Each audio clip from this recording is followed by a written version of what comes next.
All right, welcome to the Krueger Show meets the Cohn Zone. The 49ers are down to their 75th wide receiver.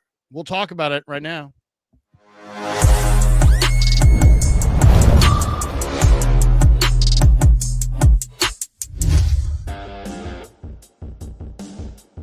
All right, off and running on the Krueger Show. Hope everybody's having a great night. Welcome to August the 11th. Hope everybody's doing well. I'm brought to you by the Pig and a Pickle, the best barbecue in all of Northern California. Check them out.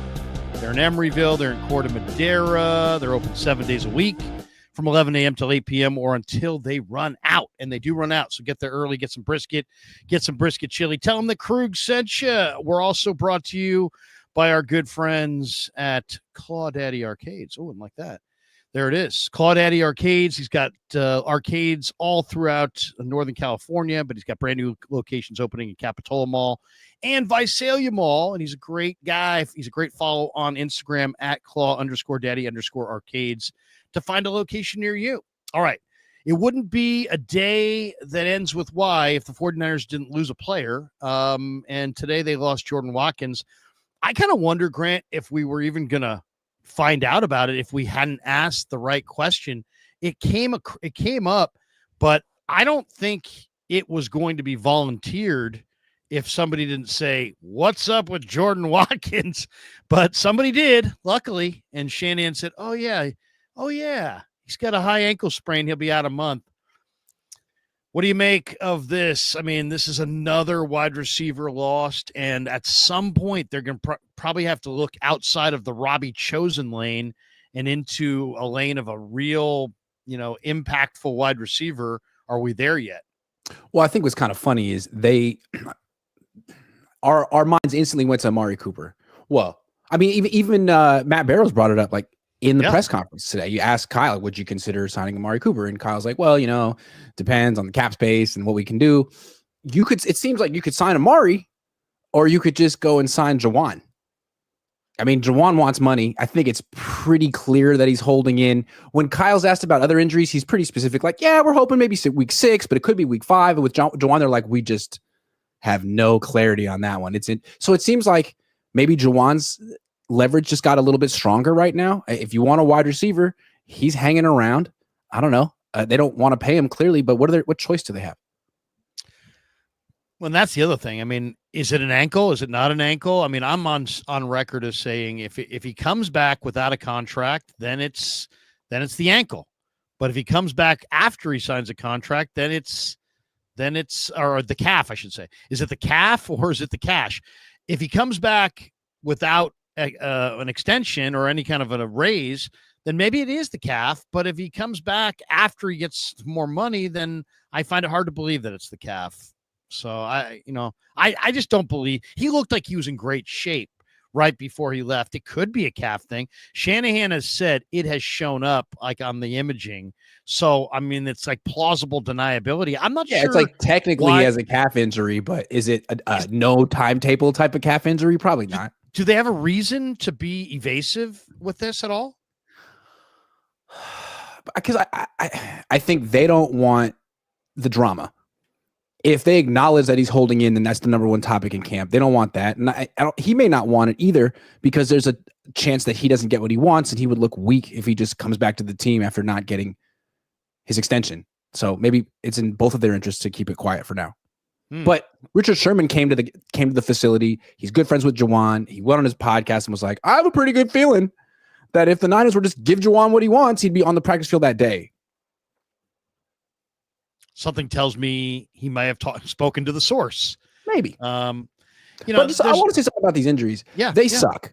I mean, it's not every day it's someone else, but let's take a step back for a second. The Chargers lost Rashawn Slater. That's a much bigger deal. The Eagles lost Landon Dickerson. He tore his meniscus. That's a much bigger deal. So it's not ideal that Jordan Watkins is going to miss a month. He needs reps, but he'll be back. He might miss week 1. He could be there for week 1. I think it's a brutal sport, and the Niners have had some bad luck, but I think they've also had some good luck depending on how you look at it. None of these injuries have been season enders yet. They're still going to be okay when healthy, and they could get healthy by like week 2. Yeah, I mean, that's the thing. Like today, there were 15 Niners that didn't practice, and this is not the guys on the IR, PUP, or NFI. These are just the rest of the guys. But like Renardo Green's a starter, but it's a hamstring, but he's supposed to be back. Jennings is a calf, but he's supposed to be back. Watkins is supposed to be back within a month. Cowing, they say, is coming back tomorrow. The Stout injury is not considered serious. So, I mean, Givens, I guess, Kevin Givens with his pec is probably the most serious injury they've suffered. So, is it that they're just in a numbers crunch now, but they're still sitting pretty comfortable? Or do you think that this depth or lack of depth is going to be like the issue that, derails them? See, that's the issue to me. Not necessarily training camp injuries, but what are they revealing? It seems to reveal that this Niners team is lacking depth in ways that the 2022 or the 2023 49ers weren't. And I think that's probably to be expected, considering they gave Brock Purdy this franchise record contract extension, and they had to make some, concessions, some cuts to make it fit. And the fits, well, it's not just the Brock extension. That's kind of disingenuous. I think it goes back to the Trey Lance trade. You spent 3 firsts and a third on nothing, essentially. And although Brock Purdy stepped up and you have a quarterback and he's really good, you lost 3 firsts and a third. That's your depth. That could have been so many different starters, but you don't have that. So I think you're kind of haunted by that to an extent. That's interesting. I just don't, I look at the big name receivers. I mean, Matt threw out Amari Cooper. I just don't know what Amari Cooper has left. Other people have thrown out Terry McLaurin. He's expensive. Tyreek Hill, he's expensive. I don't know if those are realistic names. The name that to me is intriguing, especially since they just picked up Nair from the Niners and they've got all these extra receivers, is Romeo Doubs. He's a West Coast guy. He went to Nevada. He's a free agent at the end of the year. It sounds like they're on the verge of probably either cutting him or giving him away for a day 3 pick. They got a bunch of receivers. They keep adding more. To me, like a Romeo Doubs trade would be what to me, that's what I'm hoping for as far as a receiver. Cause I don't know that the Robbie Chosens of the world are going to be able to get it done. The Russell Gages of the world are going to be able to get it done. And I don't think they have the right package or the right timing to go get like a Tyreek Hill or a McLaurin. I think they got to aim much lower. So, I mean, to me, a Romeo Doubs would be nice. I don't know if Green Bay would help out, but that's the kind of receiver. I mean, they got serious issues. I'm watching the Jets right now against Green Bay. Malachi Corley probably doesn't have a spot on this team, and he's very Debo-like. Yeah. I could see him being, I mean, they better broaden their scope on some of these receivers that they're looking for, because they look like they're going to be a receiver or two shy to start week 1. And you don't want to go to Seattle without a full complement of weapons. Well, their starters week 1 probably will be Ricky Pearsall and Jawan Jennings.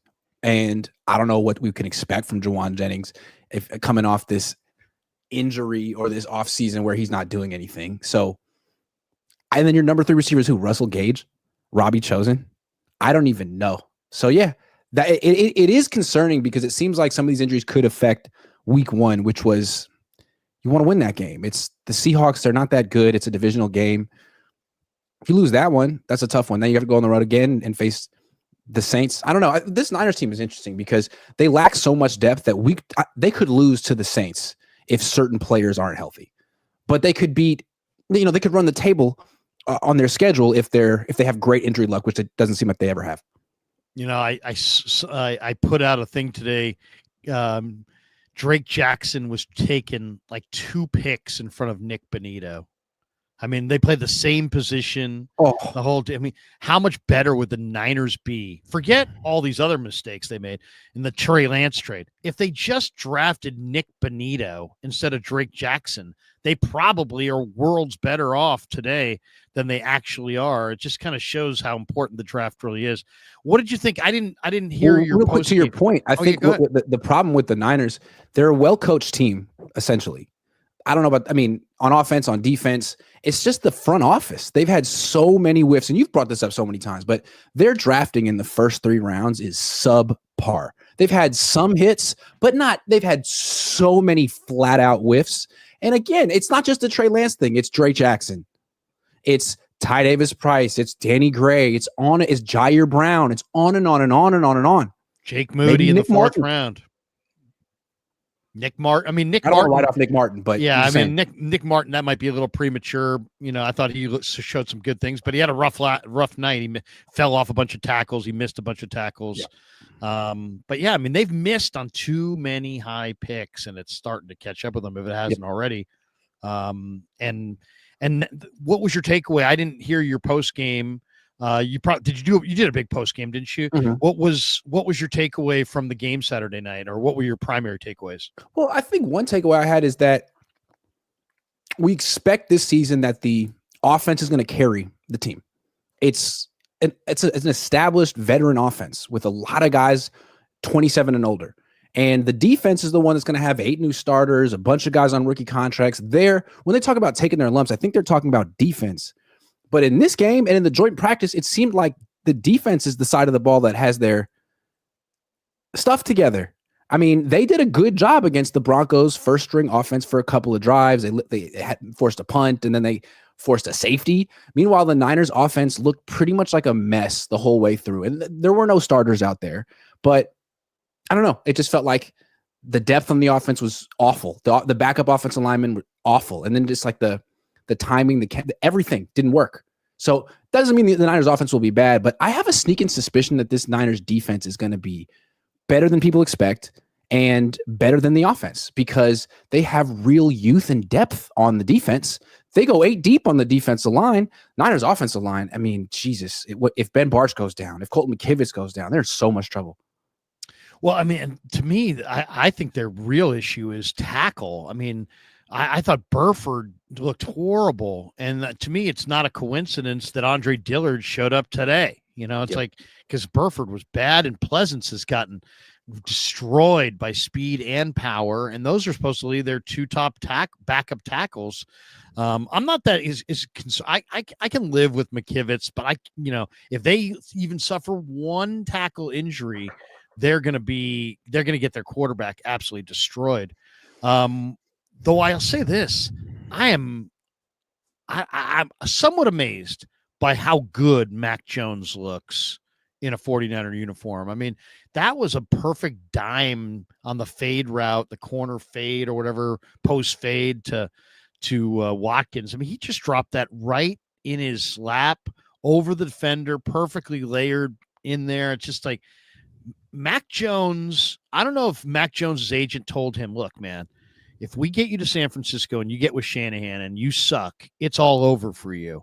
Somebody looks like they've told him it's now or never because this guy is playing the best football I've seen him play since he was at Bama. He looks great. I like to watch. I mean, I'm pulling for him the way I pull for Trey Lance. I mean, any quarterback that's gone through hell and suffered, I think your heart goes out to a little bit, and both of them. But Mac Jones in particular, he was really embarrassed in New England, and it felt like he was set up to fail with Matt Patricia and all that stuff. Anyway, it's nice to see him in a system that suits him. It's nice to see a guy who got humbled sort of refind his confidence, and he's come out and talked to us a couple of times. And there's a real person there. I like him. He seems like a natural leader. He seems like maybe not as naturally confident as Brock, because Brock is off the charts with his poise and maturity and confidence. But Mac is a sleeper. I like him a lot, and I think he's great fit for the scheme. And just because he struggled a little bit in this preseason game, he was playing behind this backup offensive line against a starting defense. I mean, damn. I still think there's something there with him, and the fact that he's going to be here for 2 years instead of 1, I think bodes well for him as well. He needs to be here as long as possible and rebuild his confidence. I think this is the right place for him. It is amazing watching him in Lance. If I said, hey, you gotta put every penny you have on some quarterback from the 21 draft winning a Super Bowl as a starter, maybe Mac. I mean, Maybe Mac. It can't be Trevor Lawrence, right? And I wouldn't say Zach Wilson. I wouldn't say Fields. To me, it's Trey Lance or Mac, because they're in good situations now. They're in good situations. Yeah. It's amazing. I mean, and we're going to see these guys compete on the field in 2 weeks. It's going to be something. I had a thought with Trey Lance. Yeah, what if instead of him like entering the draft at 20 years old, which is a huge mistake, if he had transferred to Michigan and just played for Jim Harbaugh 4 years ago? Yeah, that's what he should have done. Yeah. Oh well. I'll say this too about Trey Lance. I mean, he still was 50% completion this game, but he's running. Yeah. He's making plays. He seems like he's a not good fit making in that offense. Mistakes. Yeah, he seems like he's got a new lease on life. I hope it works out because, my take at the end was that, Trey was not ready to start and that Brock was more ready to start. But I wasn't in that camp of, there are a lot of people that were in this camp of Trey's a bust. Trey's going to suck. Trey's career's done. It's not just Brock's better right now. It's like Trey is bad and is going to be bad forever. And it's not, if I really felt that way, I would have said it, but I just didn't feel that way. To me, my thing is like, if you're smart enough, and I think he is, if you're athletic enough, and I think he is, and if you want it enough, you'll get there. I mean, you may be a grizzled vet like Alex Smith or Vinny Testaverde, and took them a while, right? I mean, this was the way.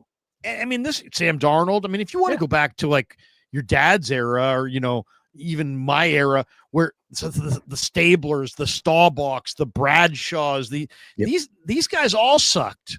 Steve Young wasn't good until he was 31 years old. I mean, really good in the NFL. So, I mean, we're just in this instant gratification world. And if you're not good immediately, it's like everybody's just like in a rush to say he sucks and he'll always suck. Which is strange because the book on Lance is that he's a project. He's green. Right. And I think the thing that's so interesting about Purdy is that he exceeded his expectations. He exceeded the book on. He's so much more special than anyone really thought he would be. I mean, let's linger on Brock for a second because Trey's great. And I mean, he's not great, but we're pulling for Trey. It's a great story and he's in a good situation. But watching Mac and then watching Brock throws a little too many picks in practice and it kind of annoys me, but he is special. He's not a great quarterback, but he's damn good. That's what Robert Saleh says. He's damn good. He's a playmaker. He can move around. He basically gets away from pressure a lot. He doesn't take a bunch of sacks.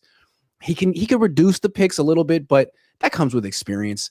The Niners are blessed to have Brock Purdy. They could do better, and maybe they overpaid him. I mean, sure, you could do better. You could have Joe Burrow or something, but still, he's a hell of a quarterback, and he's a lot of fun to watch. Jimmy was never fun to watch. It was boring. Brock's fun. Well, I mean, Jimmy had so many things that he just couldn't do. Like he couldn't turn his back to the defense on like kind of play action. He couldn't when he turned back around, he had to like stare at the field for 3 seconds. So it's like he was all he just looked uncomfortable. He wasn't processing at a very high level. Greg Cosell would be like, he's not a good late in the down thrower. Which in other words, if like the play that Kyle called for him in the huddle didn't work, he was cooked. He was totally cooked, and it was like a negative play was coming most likely. So yeah, no, I mean Purdy is he's going to have to show that last year was the aberration, that the real Brock Purdy is 22 and 23 because he wasn't as good last year, and his clock was sped up. Total like understandable circumstances, right? So many injuries. He's trying to get the extension, and he does a little too much. Like what young man can't relate to that? But now he's got the extension. He's got the wisdom. We'd like to see him rein it back in and play like he did before. I asked Shanahan today what stood out to you about the offense, and he said, I thought we blocked better than I thought we blocked when I was watching it live. And then he shouted out Corey Kiner. He said Kiner ran really hard. That guy's going to make the team? Yeah, I mean, Kiner to me looks really good. I like Kiner. I mean, how come the Niners do this repeatedly? They draft 2 backs and the second guy always is better than the first guy. That's been the rule. And I'm not saying Jordan James is a bum because I think Jordan James has a little talent for sure, but I've liked Kiner more for a while. It seems like Kiner has more elusiveness than Jordan James. Jordan James seems like a small Jordan Mason, where he's kind of no nonsense, get downhill, bring the contact, get some yards after. But it's like, man, this is the NFL, and you're 5'9", 205, man. You're built like Elijah Mitchell. Good luck. Whereas like Corey Kiner is much more, now you see me, now you don't, which fits his body type. He's the same body type as Jordan James. And, look, maybe Jordan James is really good, but if you're hurt all the time, then you're not really an NFL football player. And Corey Kiner's the one who's been out there every day. They ran him. I mean, they ran him down in that preseason game, and he popped back up and was here today. So hats off to Corey Kiner. Looks like a football player. To me, Corey Kiner looks really good. He's got balance. He might be the second best running back on the team, Larry. I think he is. I think he is. I think Garendo is intriguing, but this guy's got to me, this is Elijah Mitchell. Like if you get a 10-point lead with 8 minutes left, you should hand it to Corey Kiner, not McCaffrey, because what Corey Kiner is going to do is he's going to fight and claw, twist and spin and turn and just get every yard. He's not going to have negative yardage for plays. He's not going to fumble. He's going to be reliable between the tackles. He's an efficient, get every yard kind of a guy. And I think he's kind of showing that you can finish with Corey Kiner. And that, to me, that's exciting because you got to finish with somebody not named McCaffrey. Also, the Niners always do this. They give their rookie running back the number 49, and it's just hurts your eyes. They did it with Garendo last year. They did it with Matt Breida when he was a rookie. Then they make the team and they switch him to a really cool number like 31 or 22. So when Kiner gets a better number, people are going to like him more because 49 right now is just not doing him any justice. Just wait until he's something really cool like 24. Exactly. Okay. How about secondary wise? What is your thought on the secondary? Because, the secondary, there's a bunch, like one of the things that I saw today is that I was looking at some of the PFF numbers from the game, and PFF lists Trey Brown as the best Niner grade on Saturday night. They gave him a 93.5 grade. He played 22 snaps. There's a lot of faces in that secondary. Yeah, I mean, has Trey Brown opened your eyes? Because I haven't noticed him at all. Sorry, Trey. No, I'm sorry. No, I don't think he's going to make the team. I think he's gotten passed up. Darrell Luter Jr. had that like brain fart that was bad, but I think when he's been in man-to-man coverage, he's been good. He had that nice pass breakup in the end zone. He's young. He's big. He should make the team. Dallas Flowers seems like he's been pretty good. Yeah. Jacob Robinson may not make the team, but if he's on the practice squad, that's a nice player to develop. Chase freaking Lucas. Shout out to Chase. Him? He was phenomenal, man. I mean, I never took him seriously. He's always the guy talking hella loud. You know what I'm talking about, right? He's the loudest guy in the locker room. And I'm like, man, who are you? We're trying to interview the people who matter, and you're yelling. But now it's like, okay, you matter. All right. We like it. All right, you got a whole thing going. He's the Energizer Bunny of the team. He's cool. I like Chase Luke. And then he might start week 1. We don't know what's going on with Upton Stout. They said it's a calf injury. That means God knows on the 49ers. Yeah. I mean, that could be it. We may never see him again. Who knows? You know what? You mentioned that the backup offensive line looked bad. And that was my thought too, right? But then I'm looking at the PFF numbers, okay? And Drew Moss, the right guard, earned the highest pass blocking grade, 83.7. Connor Colby had the highest run blocking grade on the team, 73.3. You called that when they drafted him. And not only that, 0 pressures allowed for Colby in 21 pass block snaps. So despite the fact that Colby has gotten his kicked in a lot of the one-on-ones, what Furster said, that doesn't really matter though. Furster's like, he's really good as a pass blocker. He's not as good right now as a run blocker. Yeah. And I thought, Chris, that's the opposite of what the book was. The book was great run blocker, not a good pass blocker. Chris compared him, Grant, to Dom Pooney and said that like Dom Pooney last year, they felt like they had a player in Pooney who could play right away because he could pass block. And he said that we think we got a player that can play right away in Colby because he can pass block. Mm-hmm. So I'll say this. If John Lynch wants to have a different vibe around, the job that he's doing, it would really help if Connor Colby became a starting guard opposite Dom Pooney, and suddenly he could be like, yeah, you know what? in the last 2 drafts without using a high pick, I've drafted our future guard tandem. Because Colby, I talked to Colby after the game. He's very aw shucks Iowa farm boy. He doesn't want to talk, but he is efficient. And I think he's played a lot of football, and it shows. I think he's a find. They're going to need him too. Nothing against Ben Bartch, but he's never played a full season in his entire NFL career. And he got injured just a month ago lifting weights. So the Niners have to be prepared for life with and without Ben Bartch. And I don't think Nick Zakelj is the answer at left guard. I don't think Spencer Burford is the answer at left guard. If it's Connor Colby, then great. I think this guy might end up being their starting left guard by the end of the season. And I don't know, Drew Moss could be their starting center down the line. I mean, that'd be great if they got these interior linemen late. But it'd be so nice if they could get a tackle who could play, because Trent's not playing a full season. You're not, and you're 4-12 without him since 2020. So, I mean, is Andre Dillard the guy? It's got to be Andre Dillard. It's got to be. We were watching him together. He's more fluid in pass protection. He has better feet, better hands than Spencer Burford at left tackle. Yeah, bigger. I mean, he just looks like a tackle. Burford doesn't look like a tackle. This guy looks like a tackle. This guy, the book on Dillard is he's a great pass blocker, not a good run blocker. But, the bottom line is you have to be able to pass block at tackle in this league, or you can't play. And your quarterback. That was the book on Jalen Moore, too. Yeah, it was. And he was a pass blocker who couldn't run block. Yep. He got paid $30 million. You're left tackle. You need to be able to pass block. It's kind of a non-negotiable. Look at this. I'm going to share the screen because you mentioned Zakelj. This is the dime from Mac Jones to Watkins. Look at Zakelj. 98, I think, is who was 98 for Denver? Was that John? Was it the 3-name guy, John Humphrey, whatever? I'm not sure. Anyway, Zakelj at right guard here. This is Nick Zakelj right here. Okay. Mac Jones. This guy, Zakelj Grant, is going to get destroyed. Oy. Here it is. Oh, boy. And this is beautiful by Mac because he throws a dime despite, he heard this, but he didn't, and he felt it, but it didn't make any guys that I can remember that went from guard to tackle. There's lots of guys who went from tackle to guard, but I don't remember anybody going from guard to tackle. It's like, why would you play guard if they pay tackles way more? Why would you play guard if you're really a good tackle? You wouldn't. He played tackle in college. They moved him to guard, and it was like, well, why are you moving him? Well, we think he's better suited to play guard. Right. So why are you moving back to tackle? Well, we're desperate. Right. Oh, okay. So that's a concern.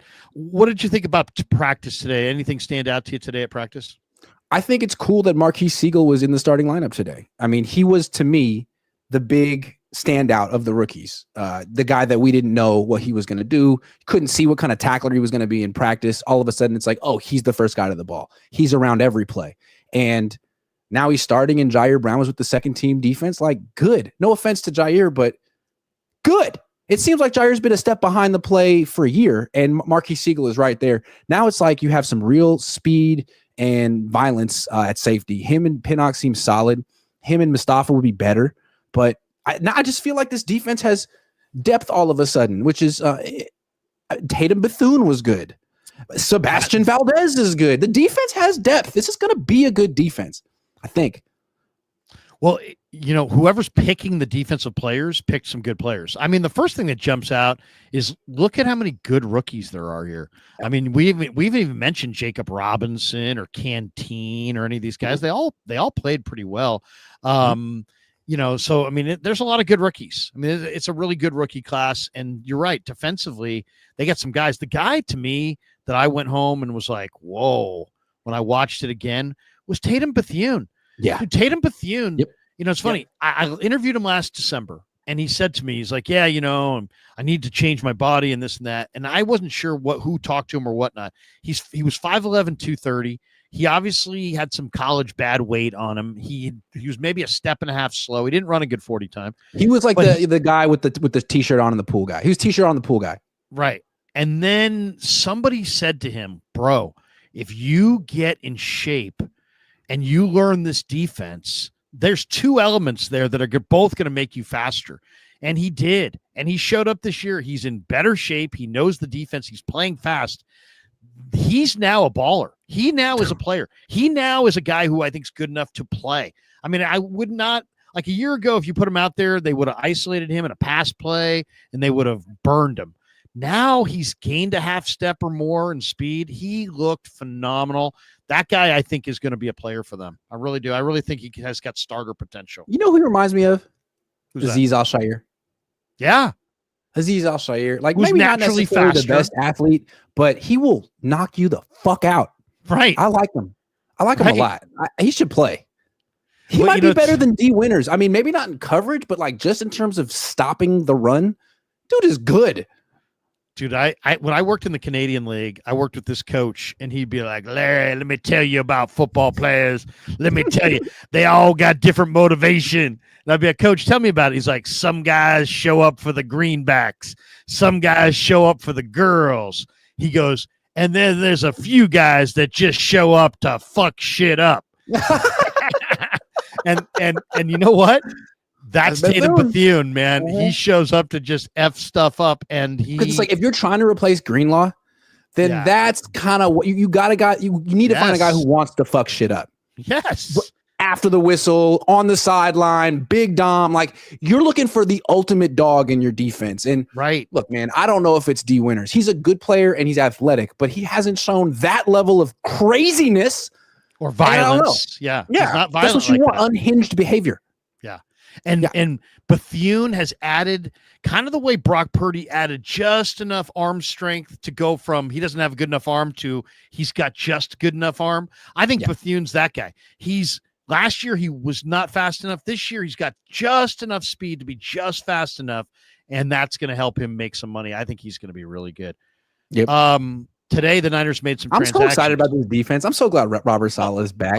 It was hard last year with Nick Sorensen being like, well, this is stupid. You got Nick Sorensen and Brandon Staley. It's a ridiculous combination. The whole season is like, man, they're doing okay, but it's not going to work. But now it's like, no. I have complete confidence in this. Even if it's not elite right away, I feel like by the end of the season, when Mustafa's back and these rookies have gotten some experience, it's going to be a top 10 defense. I think it's going to be a top 10 defense. Robert Saleh looks at a guy like Chase Lucas, and instead of saying, you know what, he's not a great cover guy, he blitzes him. Yep. He's like, you know what, this guy's a mad dog. This guy's a madman. This guy's a maniac. He'll, and I talked to him in the locker room afterwards, and, the guy's a character. Let me see if I can play this for you. The guy is Saleh had, this was in a fucking preseason game. Saleh had on third down, fronts were like, everyone's on the line of scrimmage except for one safety who's like 7 yards off the ball. And I saw that. Anyone could, literally any of those 11 players could blitz, and you don't know who's coming or who's dropping. You gotta love. Where the fuck was that last year? I know. And that's like standard. You see that all across the league, and in Baltimore and Seattle. Like that's cutting edge defensive schematic football. It's not the Niners were just rushing forward last year. This is a whole different thing. They just might be good this year. Despite all these preseason injuries, they just might be good. Because when they're really good, it's because of their defense. Their offense can be great, but with that offensive line, you can't really dictate and dominate the way that this defense can when they're healthy. It's a defense that looks like it's got players on all three levels. Now, you can't lose Demo. Nope. You can't lose Warner. And you can't lose Bosa. And if you lose those guys, it could start to get out of hand. Things could look bad. Yep. But if those three, foundation pieces stay healthy, the Rams' second team defense wasn't very good last year, but guess what? They stayed healthy.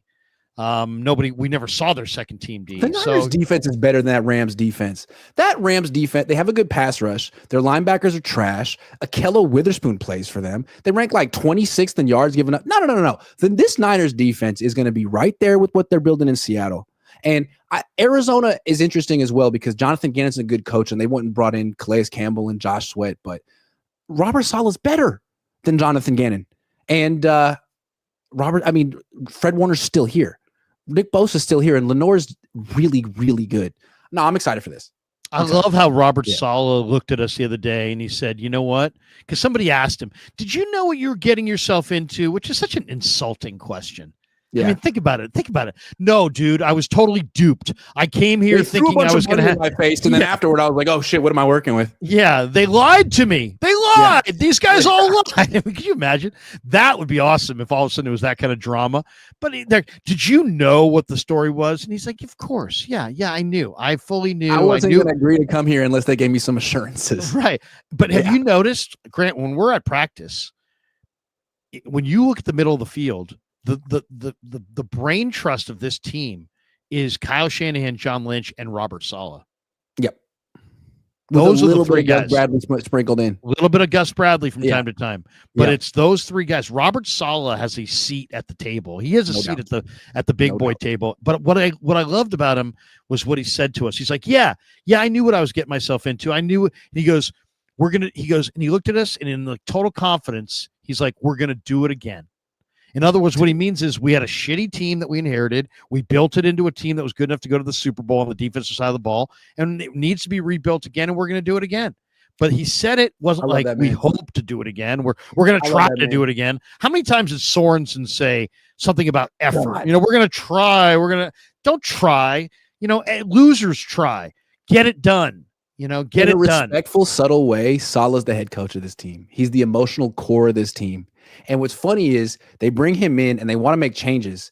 And they're like, look, Kyle, you just keep your offense the way it is. We need to remake the defense and special teams. Robert, do you have any ideas? And he's like, yeah, we can bring in a bunch of special teamers from New York. I know Thomas Morstead and Brant Boyer. I'll handle that. And then when it comes to the draft, just give me the first 6 picks. Well, right. They're like, whatever you want, Robert. Is he not the one sort of with the vision for the future of this team right now? It seems like it is. There's no doubt. Yeah. I mean, look at the infusion of the youth that's on that side of the ball.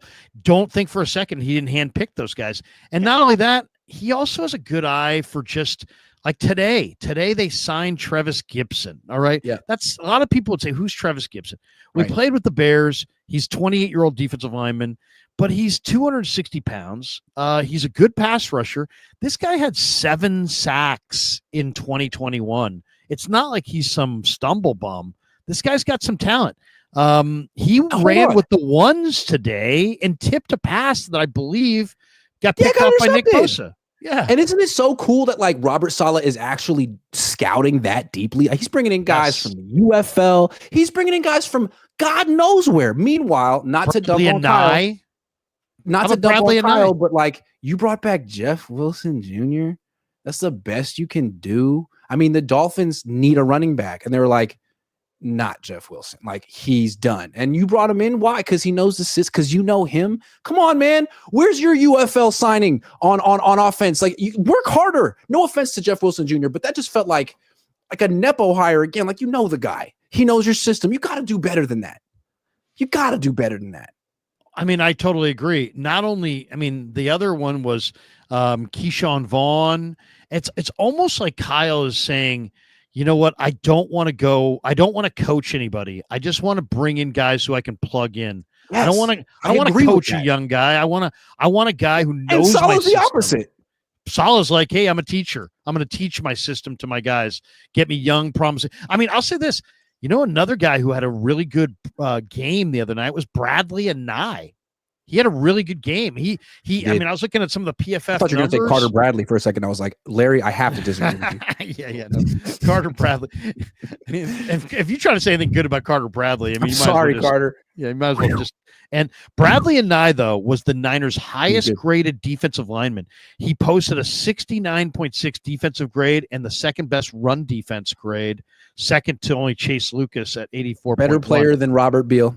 Bradley Anae had 3 pressures from the defensive end spot. He had some pass rush moves. He was winning around the edge. He was winning with power.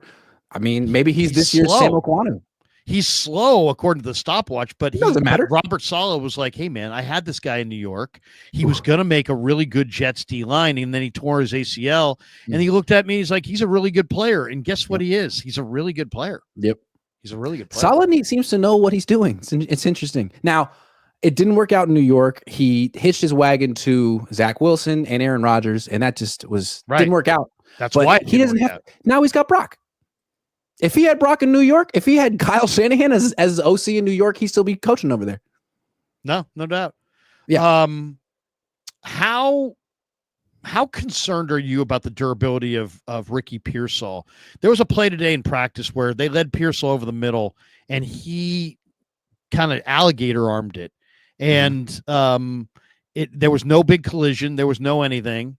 But this is the kind of ball that I'm concerned about him. I'm concerned about how, is he that all-time? People say he's Julian Edelman. Julian Edelman, come on, man. Julian Super Edelman's tough. like one of the toughest guys of all time. Yeah. I'm a little. I'll say this about you. Mentioned Wilson. I thought Wilson looked terrible today, and the one concern I have about Pearsall is just can he live in the middle of the field? Who's Wilson? Jeff Wilson. I thought Jeff Wilson looked terrible. I already forgot about Jeff Wilson. Yeah. No, you mentioned Jeff Wilson. I thought Jeff Wilson looked they've been trying to get the ball to Pearsall over the middle for the last 3-4 days, and it's like dangerous because he can jump. He doesn't have long arms, and he's not the most physical guy, so it feels like he's almost bracing for the hit as he goes up for it, and the ball tips off his hand, or someone's on his hip and he needs to make a break and he falls. I see that one a lot. It's like, as long as he gets a free release and there's no contact, you can't cover him. But it's the NFL and they're going to be all over you, man, especially if you're over the middle. So it seems like he's more the kind of guy you want running deep crossing routes from one side of the field to outside the numbers, or, fades and stuff. And that's not really the best fit for this offense because it's all about being over the middle. So they need Ayuk and Jennings back so badly. And I saw Ayuk after the game. The dude was in the best mood. Who knows why? He seemed like he was so disgruntled a year ago. Now maybe he's like, man, they freaking need me. And I haven't felt wanted in a long time, despite the contract. But I'm gonna feel wanted in a second because they need me. I wonder if Jennings feels the same way. Well, it's like, are they going to have these guys this year? I mean, is Jennings going to be healthy? Is Ayuk going to get healthy? I mean, are they going to have these guys? I'm wondering. Two last things before we call it. Reminds me of who's that? Pettis, but a much better version. But Pettis, sleek, kind of a punt returner, can do a little bit of everything. But you don't want to throw him the ball over the middle because he's a finesse receiver. He's tougher than Pettis, faster than Pettis, better than Pettis. But in that a super Pettis. God, I'm trying to think about who does he remind me of. It's hard because it's like he's got good skills. I'll say this: what I love most about Ricky is how. As Ricky as a guy, because Ricky as a guy is like really hard on himself. He really wants to be not just good, but great. Pettis wasn't like that. He's not an excuse maker. He's not soft. Pettis wasn't an excuse maker. Yeah, I mean, Pettis, I think, was soft and kind of an excuse maker. Yeah. I think this guy is more like, he's tough. I feel like he holds himself to higher standards than we hold him to. I agree. So I don't know about him. I like him, but I like him too, but I wonder if he can. The durability. If they're going to throw all those balls over the middle, I wouldn't bet on it. So they got to be smart on how they use them. Yeah. I asked Kyle a question. I got to throw it to you. I said to Kyle, do you need to play your core 7 guys? Figure Purdy, CMC, Kittle, Trent, Bosa, Warner, and Demo. Okay, those are the 7 core guys.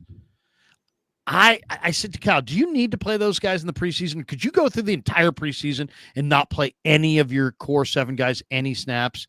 And he's like, no, I'd like to play them. I'd like to play them a little bit. But I kind of believe that with as many injuries as they have, that they should not play any of their 7 guys and just trade. Yeah, there's going to be some rust maybe. I'll trade week 1 rust to make sure I've got those 7 guys.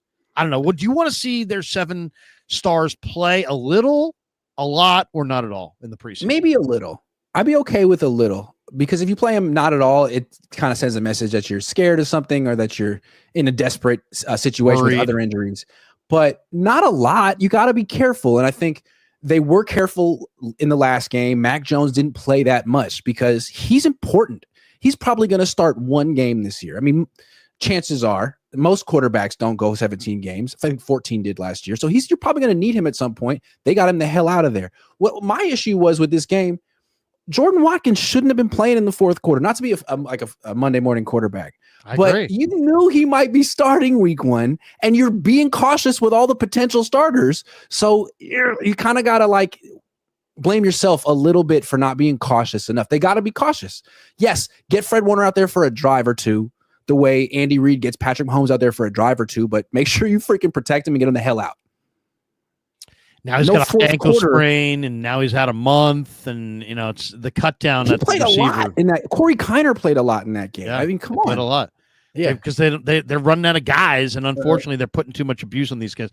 Last one I got for you: the Niners waived Tanner Mordecai today. To the dismay of a lot of people who were like, "Man, get rid of Carter Bradley." Obviously, Bradley's the son of Gus Bradley. Carter Bradley does have a great arm, but he was 6 of 14. He didn't see the linebacker. There's all these people going, that's the worst quarterbacking. Okay, first of all, I get it. It was bad, but the guy's been a Niner for less than 2 weeks. Mm-hmm. Matt Ryan looked bad in this offense the first year and then won the MVP in the second year. So maybe our expectations should be a little tempered as far as what we thought we were going to see from Bradley.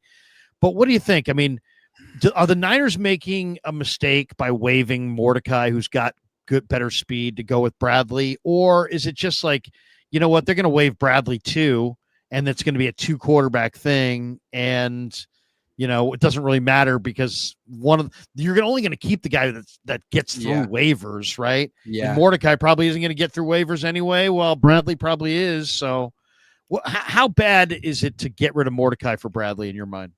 I actually think they'll both get through waivers, but it does look bad that you kept Bradley over Mordecai because Bradley isn't good. And Mordecai at least he's fast. So I wonder, to me, Mordecai looked pretty good in the preseason last year. He looks worse this year. And I wonder, is it because I got the feeling that Brian Griese really liked Mordecai, that was sort of his next pet project. And now Griese's gone. And the quarterback coach is Mick Lombardi. Anyone knows if you've been hired somewhere and your boss gets fired and you get a new boss, chances are they may not like you. They might want to push you out and bring in their own guy. And it turns out that their own guy this year is Gus Bradley's son. So my heart goes out to Tanner. I feel like he got screwed over, and I feel like Carter is not better than him. It's just that he didn't play well. Maybe he was so upset. It's like, man, they're pushing me out for Gus's kid who sucks. I mean, Trey seemed kind of depressed on the Niners. Right. I mean, emotions matter. I think you're right, though. I think, because I asked Griese about Mordecai, and he said, hey, he's buddies. Griese said, I'm buddies with Luke Fickell, and Fickell pounded the table and told me I ought to go for this kid, and that's why we got him. So I think you're right. I think Mordecai was a Griese guy, and once Griese was there, he didn't have an advocate, and it's easy to get rid of anybody. Jair Brown and Darrell Luter Jr. were Steve Wilkes guys, and he's gone. Now look at him. Yeah. Last one. Why are the 49ers always the most injured team in the NFL under Shanahan? And I ask this question because Warren Sharp put out these stats. In 6 of Shanahan's 7 seasons since 2018, his team has finished in the top 10 as far as most injured. The Niners have been the most injured team 2 years, 24 last year and 20. They were the most injured team in all of football. Why is there something that the Niners are doing or not doing that is causing them they've been 4th, 6th, 3rd. They've been the most injured twice. I mean, they are consistently one of the most injured teams in pro football. Why? Okay. If I had the answer for this question, they would give me $1 million. I think the real takeaway here is that it's complicated. There's a lot of factors, but it's been going on for about 10 years. And we could say for sure that the Niners haven't figured out the answer. They haven't. And that's a big problem. I mean, it seems to me that the Broncos came to town. They do static stretching. We saw them do it before practices, before the game. The Niners don't. So that's one variable. Then there's just the fact that the Niners often invest in players who already are injured. Michael Williams, injured all of last year. They signed him, thought he'd be healthy. He's not. So there's so many different things that go into it, but it feels like it once again goes to the feet of the head coach. And if you don't have a solution after all this time and you keep losing, I don't want to hear the injury excuse anymore. Let's find someone else who can actually fix this because you can't and I can't. And if I did, man, I'd be a good head coach, Larry. I think players would run through a brick wall for me. I'm inspirational. Is there a lack of? I mean, is it lack of stretch? I mean, they have to be stretching, right? They're not. It's not that they don't stretch. They have to be stretching. They have to be stretching inside or something. Come on, they don't just. But everybody just rolls out to practice. Organizational review, like, hey, we suck at this. Let's look at every freaking variable and take nothing for granted. But it seems like they're like, you know what? It's bad luck. I don't know about that. I wonder. I mean, it makes me wonder about their practices. But when you trade up for a guy like Isaac Guerrendo, who's hurt constantly in college, and then he gets hurt in the NFL, it's like, well, maybe it's Isaac Guerrendo. I do believe that if there's one thing I would point to is like guys who have been hurt usually are going to be hurt. So like try to get guys who played a full complement of games in college. And then if they're hurt in the pros, well, you know what? That's why the Michael pick is kind of scary. It's like, man, you thought that ankle wouldn't be an issue, but it is. It is. And now the knee's an issue. Right. And then the other thing about the Mikel thing is like, yeah, you know, it's just an ankle, but he's better. But then he's wincing and he's still touching it and grabbing it. And it's obviously bothering him. And it's like, he's not going to talk about it. He doesn't want to talk about it, but it's like, you see, how much time is he going to, can he get out there on a regular basis? I mean, guys who, you know, there's an old saying, guys who love to play find their way into the lineup. Yep. Guys who don't love to play find their way out. And look, Michael seems like he's the kind of guy who's going to play hurt. But you know what? If he's hurt all the time, he's not going to be great. We need him to be healthy. He needs to be healthy. Yeah. All right, let's hit some supers and we'll jet. Clarence Beeks in the house. We're SOL, bro. Sup, Grant? Shit out of luck? Come on. Clarence Christian's Beeks. still healthy. You're good. Do you know what the Clarence Beeks, where the name comes from? Clarence Beeks? No, I don't. He was in the movie Trading Places. Oh. There was this guy who was just he was a prick bastard, and he was the villain in Trading Places. Was a guy. Okay. He went by Clarence Beeks. I gotta watch that. Greg Argasi says, "Who the f is the Mamaluk strength and conditioning coach? Fire him or them. This is ridiculous. Niner fan since '81, and I've never seen this." I mean, the Niners have to be one of the most cursed franchises as far as injuries. I mean, seriously, these guys could get 3 guys hurt at a team picture. Oof. I mean, I'm not even joking. I mean, somebody probably goes down in the lunchroom. Joseph Ernberg, Grant, did you know Lynch was behind you last night? My instant reaction, you know, when I'm standing, like I heard you say that. And John and Parag walked by me. I'm like, oh, fuck. And I had been like, Nick Martin was completely lost out there. You know how I like get a little excited and I'm like projecting and shit. All of a sudden I get real quiet. And I'm like, damn. Well, you know, it's the truth. I don't know. That's what happened. Did they hear you? Yeah, I think so. Yeah, they heard you. Something tells me you're probably not on the Christmas card list. Yeah, maybe not. Rob Schneider, Joel Embiid is the personal trainer. Yeah, great. Yeah, he's only out half the year with microfracture surgeries and everything else. L. Kurtz 3611 says this coaching regime is cursed and negligent. Blame is on Lynch. Fans are starting to turn on the coaches. Forever it was Jimmy's fault. It's Jimmy's fault. It's Trey's fault. Kyle. Now it's Kyle's fault. People love Brock, and they're not going to put this on Brock if the Niners go 6-11 this year. It's going to be on Kyle. He better know that. It's not going to be on Saleh either. I told you my 15-year-old last night or this morning as I'm leaving. Hey, Dad. What's going on? Did you see the game? Yeah. And I said, Chris, what'd you think? What'd you think of the game? He's like, they're never going to win with this regime, Dad. I'm like, wow. He's been watching them since he's 6 years old. He would know. My 15-year-old has had enough. Yeah. Okay. We got that one. Then we got this one. Here we go. All day, every day, Kim. Kyle's a schmuck for not developing Trey, an offensive genius who has a mental disability when it comes to quarterbacks. Get Kyle a handicap pass. Wow, that was angry. I do say that there's a difference between Kyle and Sean Payton. Both are great play callers, but Sean Payton can evaluate the quarterback position, develop the quarterback position in a way that Kyle hasn't necessarily shown that he can. He got kind of lucky with Brock. He didn't know. I think Kyle is a very good play caller, play sequencer. As far as like quarterback whisperer or developer of quarterbacks, I don't think Mike developed quarterbacks. No, he did not. Mike got the best out of Steve Young. Mike got the best out of late career but he for John sure Elway. Didn't develop Steve Young. He didn't develop Steve Young. But he gave him a good system. He gave him a good system. You know, he's a great play he gave caller. Jake Plummer a good system. Right. Yeah. Kyle is a very good play caller. I think he's a really good play sequencer. I think his offense works like better than Jim Harbaugh's offense works, for example. But Yeah. I think like if you say Kyle Shanahan, Jim Harbaugh, which is an offensive genius? I'd probably say Shanahan's a bigger offensive genius, but Jim has got hires great coaches and he wins. He wins. Yeah, Kyle's offense is much flashier. It'll rank higher in terms of yards per play and EPA, but it's also a little bit more risky. All those play action passes, layered passes over linebackers in front of safeties. If you get those wrong, they're interceptions, and Jim's all about not beating yourself. The thing with Kyle was, again, I'm not the biggest Kyle guy. Hell of a coach, but when he loses, he tends to beat himself. And Harbaugh, the reason he doesn't lose very much is he often doesn't beat himself. And I think in the NFL, more games are lost than won. Is that fair? That's how I feel. I think that's how Jim feels. I think Kyle is a better play caller with a more explosive offense, but I think Jim Harbaugh is a much better game manager. And he, all I would say is the common denominator of many of Kyle's biggest defeats are he just needs to run the ball a little bit more. Yeah. He gets pass happy and he gets away from the run. In the third quarter with a lead in the big game, he's going pass, and I don't know why. I don't think he knows why.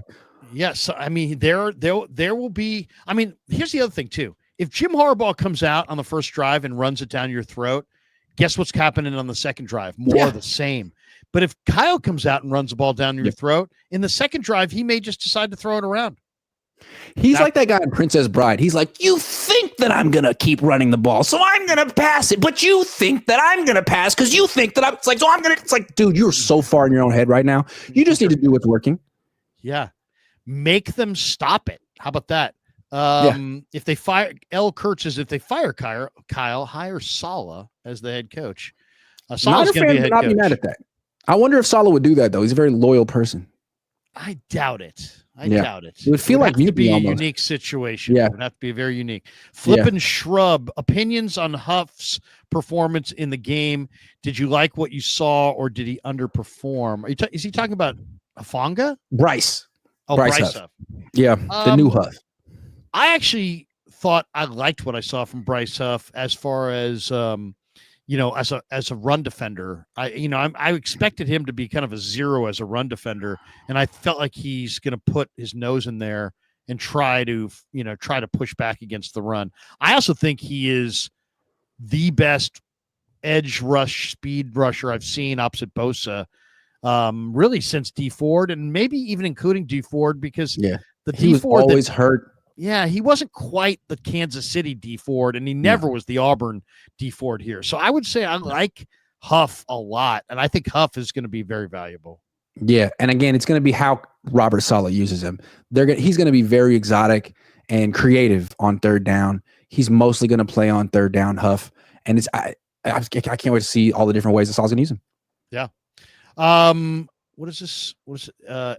Lillant 2-1-2. AJ Jenkins and Rashawn Woods are two of them. The biggest wide receiver bust the Niners have ever drafted. Have you never heard of? Is AJ Jenkins that long ago? I guess it is. 13 years ago. It feels like yesterday, man. Trent Baalke put AJ Jenkins' name in an envelope. Dude, this is what happened. So it was at that pre-draft press conference, and they had like the 30th pick in the draft, 31st, and someone said, do you know who you're going to draft? And he was like, oh yeah. And they were like, you do? He was like, oh yeah, we wrote the guy's name down. His name is in an envelope. We're ready to send it in right now. And it sounded so cool at the time, and it was like, oh, because you know for a fact that no one would ever dream of taking him here, and you're going to reach for this bum. Cool. He said it was I think he was coming off the year where he was executive of the year, and he was feeling himself. He was. Put in an envelope. Because I did the interview of Harbaugh and Baalke in their war room after that pick, and I absolutely am convinced that Jim Harbaugh had never seen AJ Jenkins before. I said to Harbaugh, Jim, what do you like about this guy? And he's like, yeah. We like the fact that comes out of a real good conference. Yeah, the Big Ten. Okay, we get it. And the guy can run a little bit. He's got some speed. He had never seen this guy. I mean, I looked over at the end of the interview. I'm like, Harbaugh never saw that guy. And the people that were in the room, they would do the one-on-one drills. When I say that he never won, Larry, He never won. And then in 11 on 11s, he wouldn't get the ball. So it was like, is this the worst player on the team? I mean, he was that freaking bad. He went to Kansas City. I've had like 10 or 15 catches, but he was terrible. But the only thing about this question is there's so many other options. Bruce Ellington, DeAndre Smelter. Remember DeAndre Smelter? There was a guy named Johnson. Jalen Hurd. I mean, there's been Dante. I'd probably say Dante Pettis. He was picked high. Yeah, I mean, Dante Pettis with his blue hair. No pressure, Ricky. First round pick. Yeah. I thought Bruce Ellington was going to be good. There's probably, I thought J.J. Stokes was going to be great. So UCLA's finest. There you go. I remember my roommate the day in college, the day the Niners drafted J.J. Stokes. He's like, J.J. Stokes is going to the Pro Bowl. I'm like, oh my God. He was slow. He was slow. I mean, they timed him with a sundial. All right, that's going to do it for us. We're back at it tomorrow. Grant, what do you got cooking? You got anything else you want to promote before we bolt for the door? Man, I'm about to eat some dinner. This show was sponsored by the dinner I'm about to eat. Thank you very much. For Grant, I'm Larry. Thanks to the 3,000 plus people watching. You guys are all great. Hit like and subscribe on both channels on your way out the door. For Grant, I'm Larry. And wait a second, I got an escape hatch. There we go. Goodbye, everybody. Yeah, never met a man I've been scared of. Careful, you gon' get exactly what you ask.